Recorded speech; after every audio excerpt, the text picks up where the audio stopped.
Louez l'Éternel, louez Dieu dans son sanctuaire, louez-le dans l'étendue céleste où éclate sa puissance, louez-le pour son extraordinaire façon d'agir, louez-le pour l'immensité de sa grandeur, louez-le au son de la trompette, louez-le avec le luth et la harpe. Louez-le avec le tambourin et avec des danses. Louez-le avec les instruments et la corde et la flûte. Louez-le avec les cymbales sonores. Louez-le avec les cymbales retentissantes. Que tout ce qui respire loue l'Éternel. Oui, mon frère, ma soeur, de là où tu es assis, je demande que tu élèves la voix et que tu loues l'Éternel ton Dieu. Louez l'Éternel au nom de Jésus. Amen. Frères et sœurs, Dieu nous fait grâce encore aujourd'hui et maintenant en nous donnant son souffle de vie. Il nous donne cette opportunité de nous tenir une fois encore devant son peuple pour lui délivrer son message. Père, mon Dieu, je te dis vraiment merci de tout mon cœur, car toi-même tu le sais, que je ne suis pas capable de le faire sans ton soutien. Je ne suis pas capable de délivrer un seul message à ton peuple si tu n'es pas auprès de moi. Merci encore pour ton soutien sans faille à la pauvre personne que je suis et que toute la gloire revienne à toi, Jésus-Christ notre Seigneur. Amen. Aujourd'hui, nous allons voir à quoi ressemblent les récompenses de la foi avec les œuvres. Et notre texte de méditation est Romains 4, les versets 4 et 5. Hier, Dieu nous a fait grâce et nous avons vu à quoi ressemblent les récompenses d'une foi sans les œuvres de la foi. Alors, maintenant, lisons le passage de notre méditation. Je disais Romains 4, les versets 4 à 5. Je lis la parole de Dieu. Or, à celui qui fait une œuvre, le salaire est imputé, non comme une grâce, mais comme une chose due. Et à celui qui ne fait point d'œuvre, mais qui croit en celui qui justifie l'impie, sa foi lui est imputée de justice. Parole du Seigneur, nous rendons grâce à Dieu. Bien-aimés, nous allons nous focaliser beaucoup plus sur le verset 4 qui dit « Or, à celui qui fait une œuvre, le salaire est imputé, non comme une grâce, mais comme une chose due. » Parce que le deuxième verset, le verset 5, parle plutôt de sous-thèmes que nous avons traités hier. Et ce passage nous dit que celui qui fait les œuvres, son salaire n'est pas une grâce, mais un dû. Faire une grâce à quelqu'un dépend de la volonté ou du bon vouloir de celui qui fait. Par exemple, quand on dit le président a fait grâce aux prisonniers, c'est selon son bon vouloir. S'il veut, il le fait. S'il veut, il ne le fait pas. On ne l'oblige pas. Donc si Dieu doit nous faire grâce, c'est selon sa volonté. Mais ici, le passage nous dit que c'est un dû. Ça veut dire c'est ce que tu dois. Une somme due, c'est l'argent que tu dois à quelqu'un d'autre. Tu as donc l'obligation de payer parce que ce n'est pas pour toi. Il faut lui rembourser. C'est-à-dire, tu crois que si tu fais cette œuvre, tu auras crédit sur Dieu. Voilà, en parenthèse. Tu auras crédit sur Dieu. Or, quelqu'un qui n'aime pas crédit, il va te rembourser avec intérêt. Dieu que je connais là, il n'aime pas crédit. Sa parole dit que si tu fais là, tu lui donnes crédit, il va te devoir. Oh, c'est quelqu'un qui n'aime pas crédit, il est trop riche pour prendre ton petit argent là. Est-ce que nous avons bien compris ce que la parole de Dieu nous révèle aujourd'hui? Si nous comprenons les profondeurs de ce passage, je pense que nous allons dès maintenant courir dans tous les sens pour faire des œuvres de la foi assaisonnées d'amour pour que Dieu nous paye. Je ne sais pas si on a bien compris. Je vais répondre encore juste un petit peu. Le texte nous dit que si tu fais du bien, tu fais les œuvres de la foi, ce que la foi nous recommande. Hier, on a eu le temps de citer quelques œuvres. Ce que hier on a cité là. Si tu as oublié, tu vas réécouter l'enseignement d'hier, tu vas voir. Ce que hier on a cité là, c'est juste un peu. Mais à partir de là, on peut faire d'autres encore. Si tu fais là, c'est comme si tu as travaillé pour Dieu et il doit te reverser, pas vraiment, il doit te reverser un salaire. Pas une grâce, comme s'il le veut. Il doit te reverser un salaire. Il doit te payer forcément. Il doit te faire le chèque et puis signe, tu t'en retiré ton argent. C'est ce que ça veut dire. Si nous avons compris, je pense que l'enseignement du jour peut s'arrêter ici. Voilà. C'est fini. Voilà à quoi ressemblent les œuvres de la foi. Notre sous-thème nous dit à quoi ressemblent les œuvres de la foi. À quoi ressemblent les récompenses de la foi avec les œuvres. Voilà. À quoi ressemblent les récompenses de la foi avec les œuvres. Donc si nous avons compris ce que je viens de dire là, voilà. Voilà à quoi ressemblent les récompenses des œuvres de la foi. Les œuvres avec la foi. C'est fini. On peut même s'arrêter là. L'enseignement est fini. Mais on va poursuivre un peu avec quelques exemples et encore quelques versets. Romains 2,6. Dans le livre de Romains 2,6, en lisant, il est écrit que Dieu rendra à chacun selon ses œuvres. Ce qui veut dire c'est ce que tu fais là, c'est ce qu'il va te payer. Dans la vie, on dit très souvent, si tu sèmes le vent, tu récoltes la tempête. Tu ne peux pas avoir autre chose que ce que tu as sémé. Tu as sémé arachide, tu vas récolter arachide. Tu ne peux pas aller prendre autre chose. Seulement que Dieu récompense notre foi, les œuvres de notre foi. Poursuivons juste un peu avec Hébreux 11:6 qui dit « Or, sans la foi, il est impossible de lui être agréable, car il faut que celui qui s'approche de Dieu croit que Dieu existe et qu'il est le rémunérateur de tous ceux qui le cherchent. » D'abord, sans la foi, on n'est pas agréable à Dieu, tout simplement. Mais il y a quelque chose aussi de très important qui dit, celui qui s'approche de Dieu doit croire d'abord que Dieu existe. Mais si tu ne crois pas que quelqu'un existe, bon, tu ne vas même pas parler de lui. Donc ça aussi, c'est une vérité. En plus, il nous dit que c'est Dieu qui nous rémunère. La rémunération, c'est l'argent, c'est le salaire, c'est les bénédictions. Voilà, c'est tout ce qu'on peut y penser. Si on revient sur terre, voilà, tu travailles, on te verse un salaire.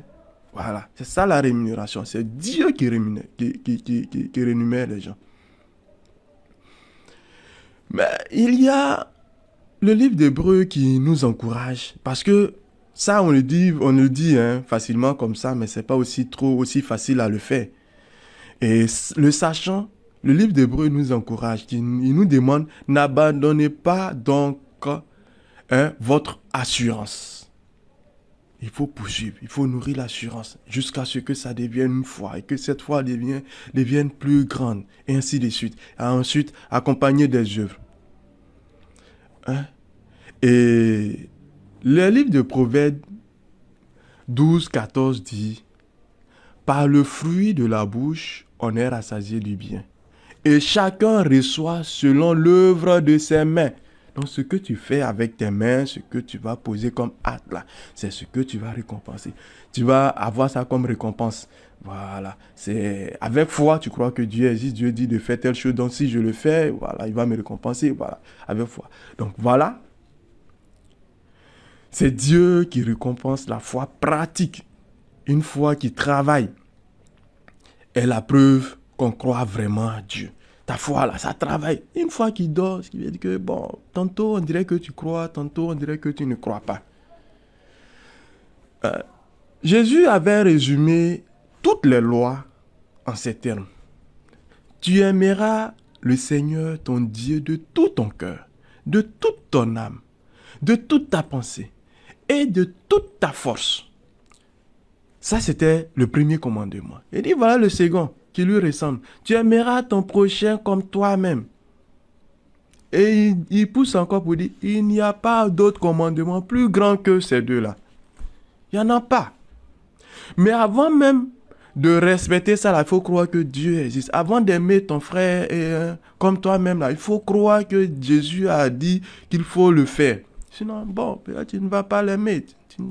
Tu n'aimeras pas Dieu. Si tu n'aimes pas Dieu, tu ne peux pas avoir foi en lui. Or, si tu n'as pas foi en lui, tu ne peux pas vraiment aimer ton frère et ta soeur. Tu ne peux pas aimer ton prochain. Donc, tout va de pair. Tu as la foi, tu crois que Dieu est Dieu, il existe. Et il te recommande d'aimer ton prochain comme toi-même. Et tu le fais. Et quand tu vas le faire, hein, il y a encore des récompenses. Et là, je vais commencer maintenant à donner les exemples dont je parlais. Notre premier exemple, on va tirer ça du livre de Matthieu à partir du verset 25. Il dit, « J'étais nu et vous m'avez habillé. J'étais malade et vous m'avez rendu visite. J'étais en prison et vous êtes venus vers moi. » On connaît tous cette histoire. Hein? Et les justes vont lui répondre, « Seigneur, quand avons-nous vu affamé et nous t'avons donné à manger, ou assoiffé et nous t'avons donné à boire? Quand nous vu étrangers et nous t'avons accueilli, ou nus et nous t'avons habillé? » Bon, ainsi de suite. Ils vont citer tout ce qu'il a dit. Eux-mêmes, ils ne s'en rendent pas compte. Ils ne savent pas ce qu'ils ont fait. Ils l'ont fait même par ignorance. Mais, sachant que Dieu existe, leur foi là, voilà, ils ne savaient pas que ce qu'ils faisaient là, c'est pas seulement aux humains là qui le font, mais c'est à Dieu qui le font. N'oubliez pas que lors de notre enseignement, on avait dit que quand nous voulons faire quelque chose à quelqu'un, nous voulons rendre service, ne voyons pas la personne, mais plutôt, disons que nous rendons ce service à Dieu. Et voilà la réponse ici.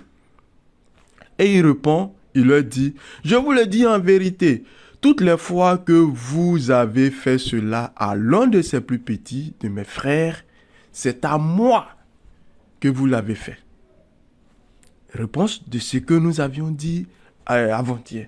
Quand on le fait comme si on le fait pour Dieu. Et voilà. Maintenant, ceux qui ne l'ont pas fait, hein, il va se retourner de leur côté, il va se retourner vers eux, et puis il leur dit, hein, maudit, allez dans le feu éternel qui a été préparé pour le diable et pour ses anges. En effet, j'ai eu faim et vous ne m'avez pas donné à manger. J'ai eu soif, vous ne m'avez pas donné à boire. J'étais étranger, vous ne m'avez pas visité. Il va citer. Et aussi, ils sont étonnés. Ils viennent et puis ils posent la question, quand est-ce que nous t'avons vu, que tu avais faim, tu avais soif, tu étais nu, tu étais à l'étranger et puis on n'a rien fait pour toi. Et il répond que toutefois que vous avez fait cela à l'un de plus petits, c'est à moi que vous l'avez fait. Donc si vous ne l'avez pas fait pour celui qui est à côté de toi, pour ton prochain, dis-toi que c'est pas vraiment la personne là, hein, mais c'est à Dieu que tu n'as pas fait. Et quelle a été leur récompense? Les justes ont eu la vie éternelle. Donc voilà une récompense de la foi, la vie éternelle. Donc si tu n'as pas œuvré, ta récompense, c'est l'enfer. Hein? Et c'est vers la fin. Il dit, ceux qui sont les maudits, ils auront l'enfer. Ça a été même commencé par cela. Et ceux qui l'ont reçu, ils auront la vie éternelle. Donc ça, c'est notre premier exemple. Ici, on a comme récompense la vie éternelle. On prend encore un deuxième exemple. Un jour, Jésus enseignait les pharisiens et des professeurs de loi. On connaît tous cette histoire. Hein, venus de partout, de la Galilée, Jérusalem, ainsi de suite. Et les gens venaient de partout. Les malades étaient guéris. Et voici que des hommes qui portaient un paralysé sur une civière cherchent à le faire entrer et le placer devant Jésus. Et comme il n'y avait pas du tout de moyens pour l'introduire à travers la foule, ils montaient sur le toit et ils font une ouverture, ils le descendent au milieu de l'assemblée devant Jésus. Et la Bible dit que, voyant leur foi, Jésus dit, mon ami, tes péchés te sont pardonnés. Ça commence par voyant leur foi. Ici, il y a l'œuvre de la foi. C'était 4 personnes. Voilà. Jésus n'a même pas regardé. On ne dit pas que c'est seulement le malade, la foi du malade. Mais ceux-mêmes là qui ont œuvré, leur objectif, c'est que leurs frères guérissent. Ils pouvaient croire et puis ils sont assis chez eux. Mais s'ils le faisaient, est-ce que celui-là allait retrouver la guérison? Je dis bien non. Ici, comme récompense, le pardon des péchés de celui même qui était, qui était paralysé. Mais encore, il dit, dans le même texte, lève-toi, prends ta civière et rentre chez toi. Ce qui veut dire qu'il a reçu la guérison. Encore une autre récompense, la guérison. Ici, on a le pardon des péchés et on a la guérison. Donc, si je veux revenir, n'oubliez pas que juste un peu avant, on a eu la vie éternelle que tout le monde cherche. On va poursuivre, avec un autre exemple. La veuve de Sarepta. Ah, la veuve de Sarepta. Cette veuve. La Bible dit que Dieu avait demandé à Élie d'aller à Sarepta. Parce que il a ordonné à une veuve de le nourrir quand il y sera. Et il arrive, il voit la veuve. D'abord, il lui demande à boire. Je pense que c'était un test. Il ne sait pas si vraiment la veuve là, quand on dit va et puis une veuve va te nourrir, dans l'ancien temps, quand on dit une veuve, on sait déjà dans quelles conditions cette dernière est. Donc, je sais que Élie, en lui demandant de l'eau, c'est pour voir au moins, est-ce que vraiment elle a quand même le minimum à lui offrir. Et il constate que la dame se met en route pour aller chercher l'eau là. c'est là, il dit, ah tiens, c'est que apparemment ça peut aller. Il lui demande encore, s'il te plaît, apporte-moi aussi un morceau de pain. Mais là, vraiment, la dame ne va pas s'arrêter là. Elle va répondre. Et voilà ce qu'il dit.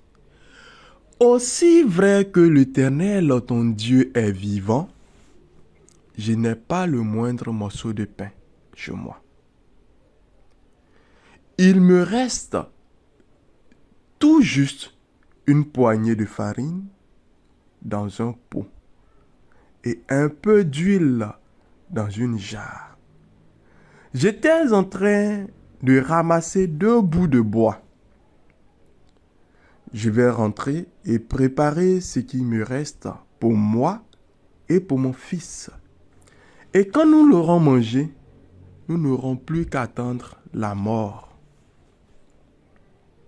Ah, quelle tristesse. Mais voilà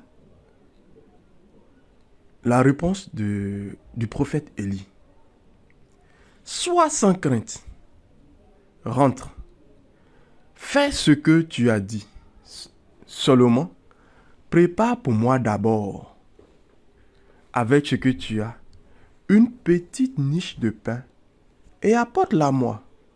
Ensuite, tu en feras pour toi et pour ton fils. Car voici ce que déclare l'Éternel, le Dieu d'Israël. Le pot de la farine ne se videra pas et la jarre d'huile non plus, jusqu'au jour où l'Éternel fera pleuvoir sur le pays. Amen. Vraiment, je vais relever quelques petits points. Ce passage regorge assez de révélations. D'abord, le message, la parole de la dame. Elle dit, il me reste le moindre. Je n'ai pas le moindre morceau de pain. Elle dit, il me reste une poignée de farine, un peu d'huile. Je m'en vais chercher 2 bouts de bois. Moi et mon fils. Et après la mort. Tout est petit, petit, petit, petit. Et à la fin, la mort, la disparition. Et dans le message de Élie, il dit, sois sans crainte. Ce qui veut dire, même la mort là, n'aie pas peur, n'aie pas peur. Mais voilà une chose que Dieu nous demande très souvent. Dieu veut qu'on le mette au-dessus de tout, qu'il occupe le premier rang. Et Élie dit, prépare-moi d'abord. Ah, petit qui reste à Élie veut manger d'abord. Mais Dieu, quand il demande, parfois il ne demande pas grand-chose. Ça se révèle ici. Et lui demande, donne-moi une petite miche de pain. Juste petit, pour avoir grand. Donc, voilà. Donnez au moins le petit que Dieu nous demande. Très souvent, dans nos salaires, Dieu demande seulement le 10e. Le petit là, donne seulement. Donne seulement et puis tu vas voir. Maintenant, quand elle va donner là, voilà ce qui va suivre. Il dit, voilà ce que déclare l'Éternel, le Dieu d'Israël. Le pot de farine ne se videra point. Ne se videra point, ici il veut dire, moindre. Voilà, la poignée de farine ne se videra point. Donc il y a l'abondance. Elle a donné peu, elle a eu suffisamment. Il y a l'abondance. La jarre d'huile non plus. L'huile, encore l'abondance. Or, nous savons que l'huile là, quand on dit l'huile, donc onction, c'est la grâce. Voilà, c'est des bénédictions. Donc la grâce, les bénédictions seront toujours avec toi. Et il dit, jusqu'à ce que Dieu fasse pleuvoir sur le pays. Donc ce qui veut dire que dans le pays là, c'était vraiment la sécheresse. Vraiment, mes frères et mes sœurs, le temps court avec nous. Je vais donc m'arrêter là, tout en disant que celui qui honore Dieu, Dieu dit, celui qui m'honore, moi également, je vais l'honorer. Ça se trouve dans Samuel 2:30. Donc, en faisant les œuvres de la foi, nous honorons Dieu. Nous honorons Dieu. Donc, je prie que chacun de nous puisse vraiment s'attacher à Dieu, à faire des œuvres afin de de bénéficier de des récompenses. Voilà. Hein. Aujourd'hui, nous savons déjà à quoi ressemblent les récompenses d'une foi avec les œuvres. Donc, profitons-en. Sur ce, je vous souhaite de passer une très bonne journée, hein, et agréable fin de semaine à tous et à chacun. N'oublions pas, on a notre rendez-vous de demain et le thème de demain, c'est l'utilité concrète de nos récompenses terrestres. Le thème de méditation, c'est Proverbe 13, 22. Tout ce que nous avons vu là, à quoi ça sert? Hein? Pourquoi on a parlé de tout ça? Donc, le rendez-vous de demain, j'invite tout le monde à être connecté. Shalom à tous.